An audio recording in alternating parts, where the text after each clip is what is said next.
Usually when we evaluate an intimidating animal, the narrative our brain constructs is, well, it's pretty straightforward, right? Yeah, totally. It's a biological shortcut. Right. Because, shark looks scary because it has, rows of razor-sharp teeth that are literally meant for hunting. Exactly. And a grizzly bear looks like a literal tank because functionally it just is one. Right. The physical form broadcasts the danger. Yeah, our evolutionary hardwiring just categorizes it immediately. Yeah. Big, strong, stay away. Yeah. We want the visual aesthetic of an animal to, seamlessly match its internal reality. It just makes the world predictable for us. But then you encounter a Rottweiler. Oh, yeah.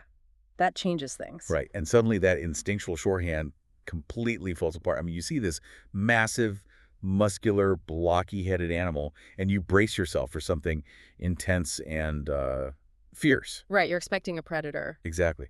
But instead, this giant dog just slowly walks over and just, well, leans its entire body weight against your leg like a giant fuzzy kickstand. Yeah, it forces this massive cognitive dissonance moment. The hardware suggests a predator, but the software running in the dog's brain seems to be pulling from a completely different operating system. And that bizarre disconnect is exactly what we are dissecting today in this deep dive. It's a fascinating topic. It really is. So we're pulling insights from a comprehensive breed analysis originally put together by the Rottweiler Health Academy, which that's a Vital Pet production, by the way. Right. And we want to figure out what is actually going on inside this dog's head. The mission for you listening is to separate the incredibly pervasive myths of Rottweiler aggression from the actual, historical and psychological mechanics at play. Right, because we really need to look at this breed as a living masterclass in nature, nurture, and just the sheer power of selective breeding. Yeah. To understand the dog in front of you today, you have to understand that an animal's historical job description, it entirely writes its modern psychological code. Which means we can't start this analysis in a modern suburban living room. No, absolutely not. Right. To figure out why a 130-pound dog wants to use your shin as a leaning post, we have to trace their genetic resume way back. And I initially assumed this would involve some, 19th century German military program designing the ultimate guard dog. Oh, a lot of people think that, but you have to go back way further into a completely different era of logistics. Wait, really? How far back? The foundational DNA of this dog actually begins with the Roman Empire. Wow. Yeah, so when the Roman legions were marching across the European continent, they faced a massive supply chain problem. Because they didn't have refrigeration. Exactly. But they had to feed tens of thousands of soldiers, so the only way to bring fresh meat on a years-long military campaign was to literally bring the live cattle with you. Okay, so they are driving massive herds of livestock over the Alps. That requires a very specific type of employee to manage the herd, right? Right. They needed a biological machine built for endurance and control. So they traveled with the ancient ancestors of the Rottweiler. These weren't guard dogs sitting at a gate, They were sturdy, relentless, long-distance drover dogs. Drover dogs. Yeah, think about the physical requirements for a moment. They had to survive brutal weather across mountain passes, maintain the stamina to walk continents. This massive physical exertion. Exactly. And they had to possess the sheer physical mass and power to physically bully unruly bulls and cattle back into line day after day for months. So their baseline genetics aren't rooted in being an attack dog. No, not at all. They are rooted in heavy livestock management. They are basically the canine equivalent of a freight train designed to move other freight trains. That's a great way to put it. That underlying blueprint of a drover-like, an animal that controls the movement of other large animals through sheer presence and physical contact, that is the bedrock of everything they are today. Okay, so how do we get from the Roman Empire to modern Germany? Well, as the Roman Empire eventually fractured, some of those legions settled in regions of Europe. Specifically, a major hub formed in what is now the town of Rottweil in Germany. Ah, hence the name. Correct. So the Roman herding dogs stayed behind, slowly breeding with local dogs over generations to, adapt to the specific climate and economic needs of that town. And the economic needs of Rottweil are where this psychological puzzle really starts to snap into focus for me. All right. Because it grew into this bustling, chaotic market town. Yeah. And the local butchers basically inherited this incredible canine workforce. Exactly. The butchers needed the dogs to do something far more complex than just walk in a straight line over a mountain, though. Right. They gave them a new title, the Rottweiler Metzgerhund, or the Rottweil Butcher's Dog. The butcher's dog. Yeah, and they assigned them a dual-purpose job that is, frankly, a bizarre psychological paradox. Yeah, I love this part of the source material. It required a behavioral switch that very few animals possess. Right. Because first, they had to drive the butcher's cattle from the surrounding farms into the chaotic town center. Which means they had to be tough enough to go nose to nose with a stubborn, massive bull. I mean, they had to be fearless. Exactly. But then, after the meat was sold, the butcher would tie his pouch of daily earnings around the dog's neck. This is so wild to me. Yeah, and that same dog now had to transition from fighting a bull at 1 in the afternoon to acting like a pacifist bank teller at 2, walking through a crowded, noisy marketplace with a bag of gold on its neck without losing its cool. It's just unbelievable. It's like combining a sheepdog with an ancient armored truck. That is exactly what it was. You're requiring this incredible duality. Yeah. You need an animal tough enough to handle an angry bull, but trustworthy and self-controlled enough to not maul a customer in a crowded market. You're touching on the exact mechanism of their modern temperament right there. The butchers were running businesses, right?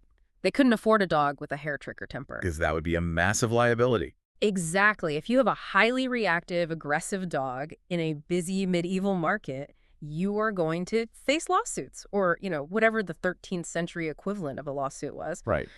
You lose customers. You lose money. So they were actively breeding out unpredictability. They were selecting for an incredibly narrow psychological window. They needed raw physical power, yes, but it had to be paired with immense overriding self-control. Yeah.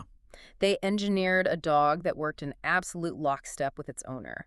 The dog had to constantly monitor the environment, assess threats, and react calmly rather than impulsively. Which, honestly, finally explains the whole Velcro dog phenomenon that owners talk about today. Oh, absolutely. Because if you just read the public perception, these dogs are aloof, dangerous monsters.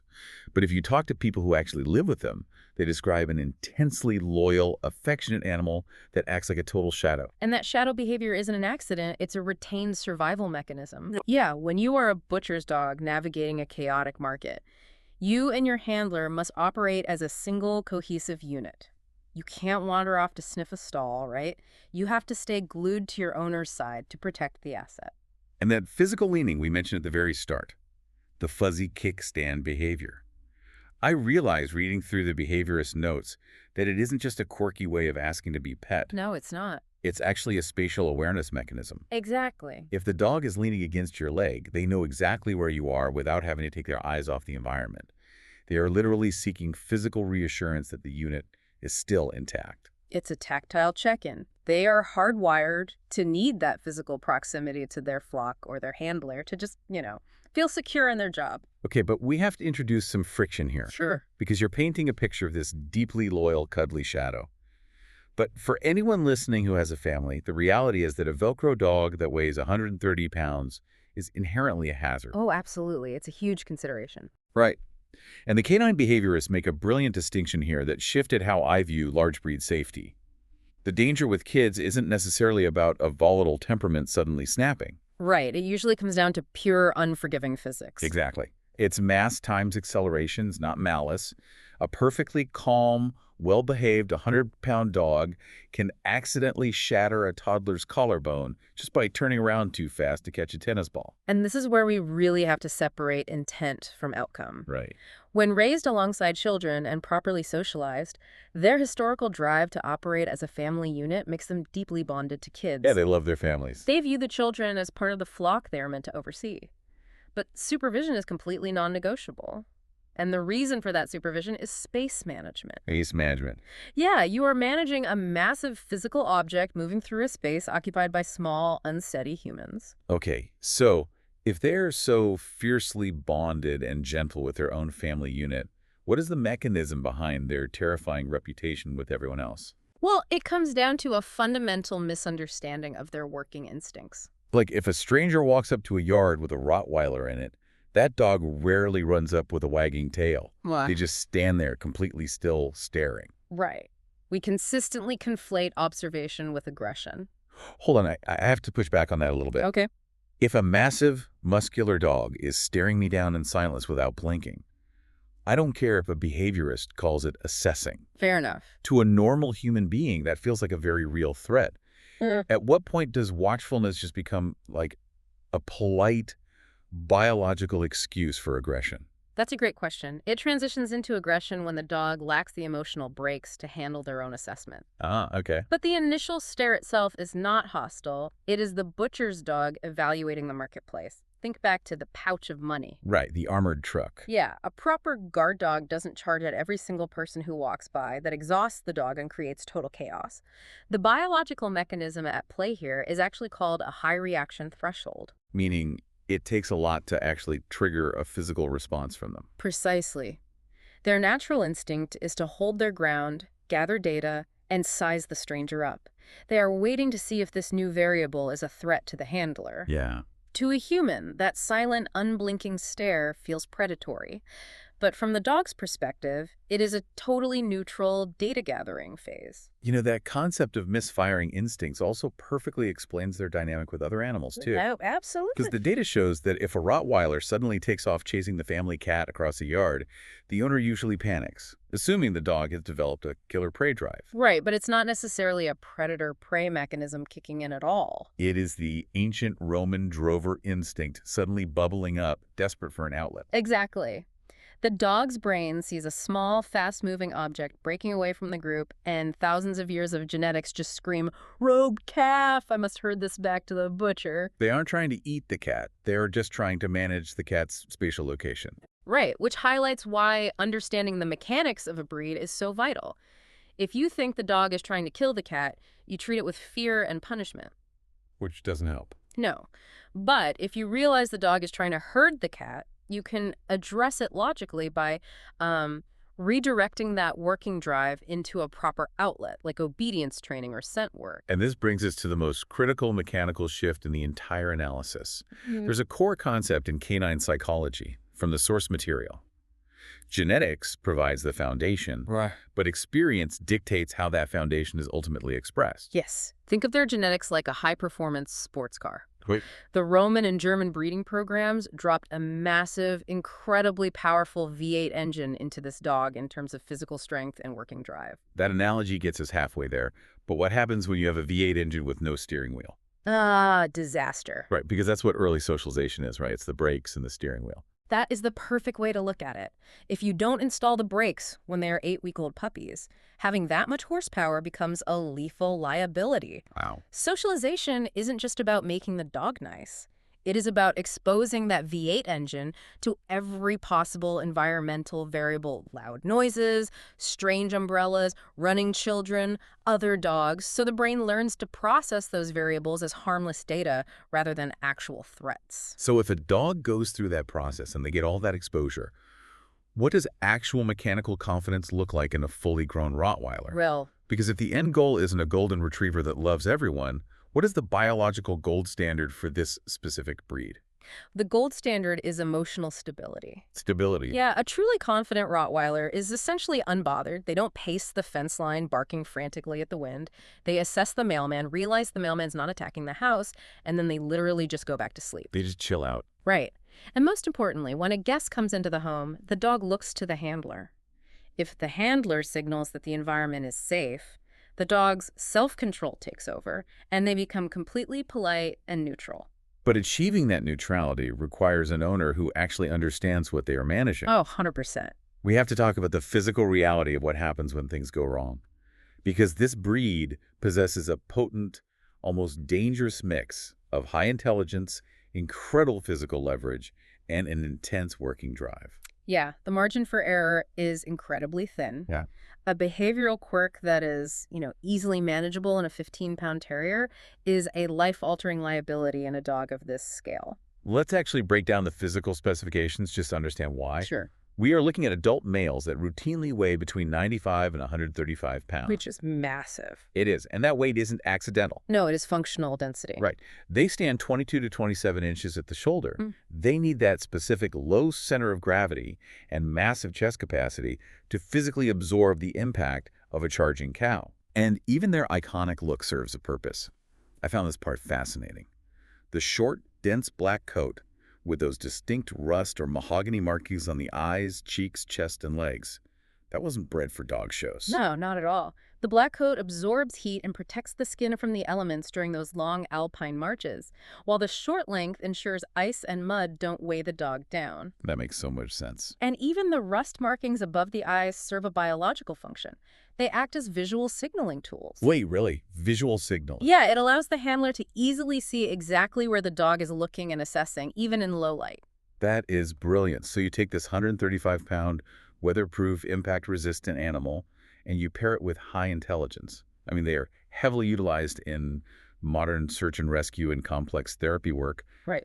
But intelligence in a working breed is kind of a double-edged sword, isn't it? Very much so. Intelligence in this context doesn't just mean they learn to sit quickly. It means their brain demands complex problem solving. Yeah, so if you don't give a Rottweiler a job to do, they're basically like an understimulated genius kid locked in an empty classroom. Yes. But instead of, I don't know, drawing on the walls, a 130-pound dog is going to invent its own projects. Oh, absolutely. And an independent project for a bored Rottweiler usually involves disassembling your sofa down to the springs or excavating a trench in your backyard that looks like a lunar crater. Right. Because a bored working dog is a destructive working dog. Yeah, energy has to go somewhere. Which, brings us to the reality of the ideal setup. Who is actually equipped to manage this biological machinery? It definitely isn't the person who just wants a lawn ornament. No, not at all. This dog requires a highly engaged, proactive owner. Yeah. Someone who understands that they aren't just buying a pet, they are taking on a complete lifestyle. They need structure, relentless early socialization, and daily mental engagement. So they are fundamentally the wrong choice for Yeah. someone who works 12 hours a day and expects the dog to just entertain itself in a fenced backyard. Exactly. Because isolating them in a backyard denies them the very thing they were genetically engineered to do over thousands of years: operate as a team with a human. Isolation literally breaks their psychology. It really does. And beyond the mental maintenance, the physical maintenance of a frame that large is intense. Keeping a 130-pound animal structurally sound for their 8 to 10-year lifespan requires, like, strict weight management and joint care. Oh, absolutely. The source mentions the Vital Pet app is actually cited as a highly effective organizational tool for this. It helps owners track the specific vaccination schedules, growth charts, and preventative joint care routines that giant breeds require. Though we must clearly note that an app is merely a logistical tool for the owner. Right, of course. Managing the orthopedic development of a massive breed requires the hands-on professional oversight of a licensed veterinarian. You simply cannot digitize medical diagnostics. Absolutely, it's a supplement, not a replacement. So as we pull all these threads together, the core takeaway for you listening is that the Rottweiler is perhaps one of the most profoundly misunderstood animals in our modern ecosystem. Yeah, they really are. They are not the mindless, aggressive monsters that Hollywood portrays. The cinematic monster is just a total myth. The reality is so much more fascinating. They are the ancient Roman drover and the stoic medieval butcher's accountant. They are a brilliant, capable working mind wrapped in a heavily armored 130-pound package. Beautifully said. And at the end of the day, that massive V8 engine just wants to be given a clear job to execute and a trusted leg to lean against when the work is done. Which, leaves us with a rather profound question to consider regarding the broader animal kingdom. Ooh. The Rottweiler's entire psychology, its bone structure, its reaction thresholds, it is all hardwired for a highly specific, intense set of tasks. Driving massive herds of cattle across continents and guarding pouches of gold in crowded medieval markets. Jobs that, outside of a few specific agricultural pockets, have been almost entirely erased by modern technology. I mean, there aren't many butchers asking dogs to carry cash deposits through town anymore. Exactly. So what does it mean for the future of all purpose-bred working dogs? We are taking these living artifacts of human history creatures engineered for immense physical labor and conflict, and we are forcing them to adapt to our modern, increasingly sedentary indoor human lifestyles. Yeah. The ancient drive to work is still beating relentlessly inside their chests, but the work itself has vanished. Man, how we choose to ethically bridge that gap between the demands of the ancient Roman road and the quiet reality of the modern suburban living room is really the ultimate test of human empathy and dog ownership. That is a heavy question to chew on the next time a 100-pound dog wanders over and gently leans on your foot.